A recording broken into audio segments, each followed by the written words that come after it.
When the new CEO fired Walter the janitor to cut dead weight, Walter didn't argue.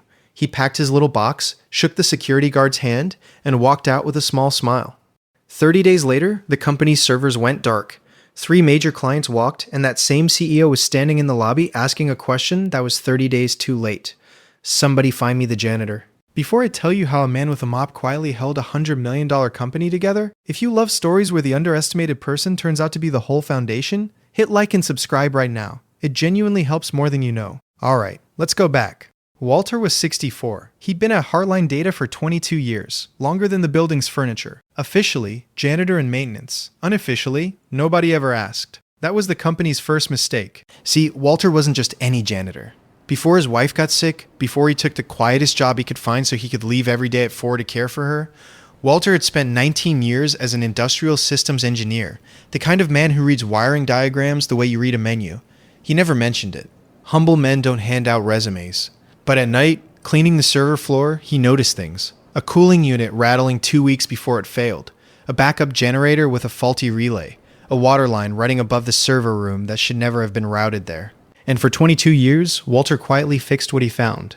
No tickets, no emails, no credit.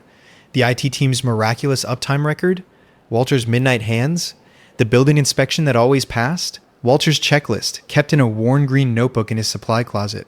Then came the new CEO, 34 years old, imported from a consulting firm, in love with spreadsheets. He ran a cost efficiency audit, and on the spreadsheet, Walter was a line item. 1 janitor, above market rate, replaceable by an outside cleaning contractor for 40% less. The spreadsheet didn't have a column for green notebooks.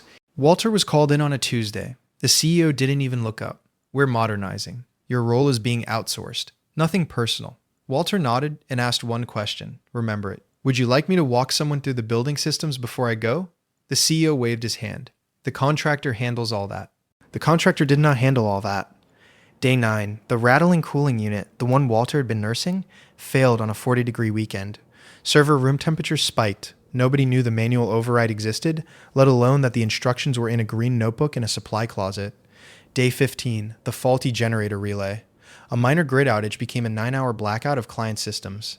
Day 22, that water line burst. Directly above the servers, exactly as Walter's notebook had warned, on a page nobody had ever read.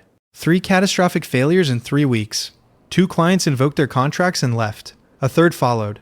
The board demanded answers. It pulled maintenance logs to find out how 22 years had passed with 0 major incidents, and found the logs strangely empty, because the maintenance had no records. The maintenance was a man. The CEO drove to Walter's house himself, offered him triple the salary to come back, and Walter, pouring tea, calm as Sunday, gave an answer that reportedly ended up framed in a rival company's lobby. You didn't fire a janitor. You fired the only person who knew where the building's heart was. And the sad part? You never asked. Walter didn't go back. A competitor hired him as facilities director, with an assistant, a real title, and afternoons off. Forever. No questions asked. Heartline survived? Barely. Sold off at a fraction of its value. And that young CEO now gives talks, ironically, about his greatest lesson. He opens everyone the same way. Let me tell you about a man named Walter. Because every company, every family, every team has a Walter. The quiet one holding up more than anyone measures. And you usually find out exactly how much, 30 days after they're gone. Look around your life, find your Walter, say thank you before a spreadsheet decides for you.